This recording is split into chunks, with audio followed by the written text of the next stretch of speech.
Ayan mga tol, umiikot yung metro kahit nakapatay lahat yung mga gripo. Ayan, umiikot. Kaya sigurado may leak yan mga tol. Kaya chinik ko yung linya.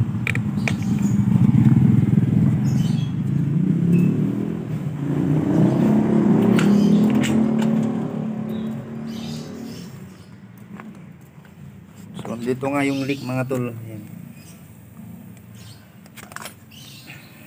Ayan mga tol, oh, kita nyo yan. Nagbungkal ako ng ano. Tapos at ito nga yung leak. Ingat ng daga mga tol. So papatayin ko muna yung tubig mga tol, tapos saka natin ayusin. Ayan, tumutulo, may uka, nginat-ngat.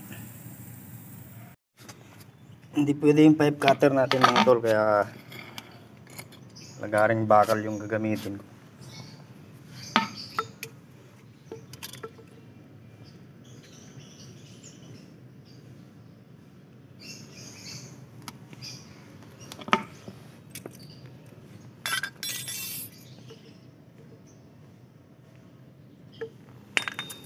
Ayan, pwede na dito.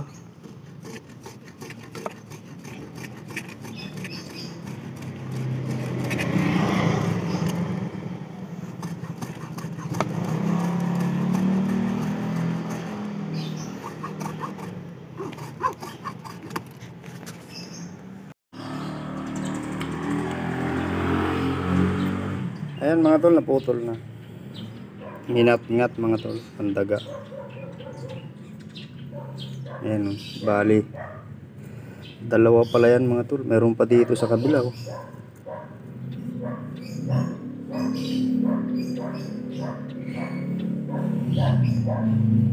Bali dalawa yung ngat-ngat, hindi nang nabutas yung isa.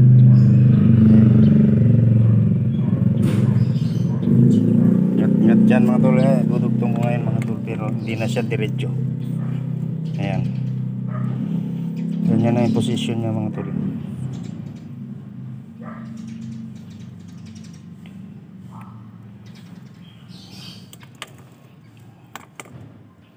Ayan, dudugtong ko na mga tol.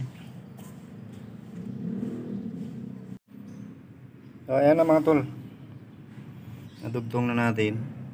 Nadugtong ko na, at saka may tubig na rin yan mga tol. Pwede na simintuhin yan. Ayan, oh. Wala naman siyang leak mga tol. Green, dating green, tapos white na lang yung kinabit natin. Parehas naman PPR mga tol. Ayan, ito naman. Nilagay ko na kagad yung pang forma ko, salo sa ilalim mga tol. Ayan. Kasi open kasi yung ilalim niyan mga tol, kaya nginat-ngat siya ng daga. Ayan. Ayaw, nangat-ngat ng daga mga tol. Ayan. Gumanti siguro kasi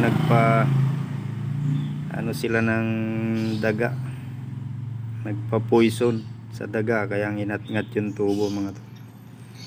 Ayan, sana nawala na yung galit nila.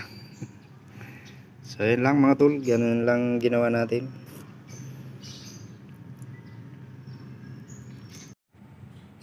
Ayan na mga tol, napormahan na yung ilalim. Sinabit ko lang mga tol, naglagay ako ng mga pako. Kasabit lang yan. Ngayon bubuhusan ko na mga tol.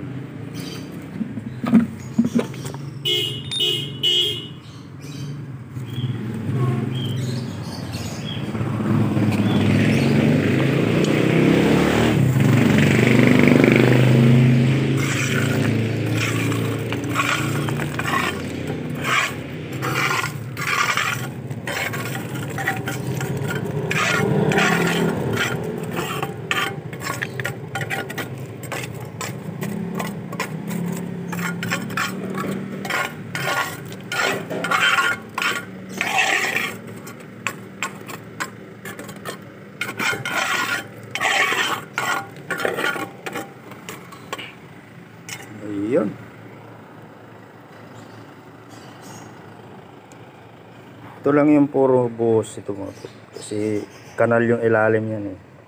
Ito lupa kaya tinambakan ko ng yung pinagsinsilan mga tol. Ayan na mga tol, naibalik ko na yung stone. Ayan, balik na sa dati. Parang walang nangyari mga tol. Ayan.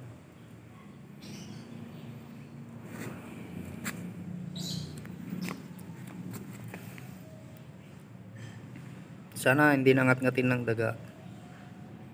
Mababait naman yung mga yan eh. Ayan. Solved.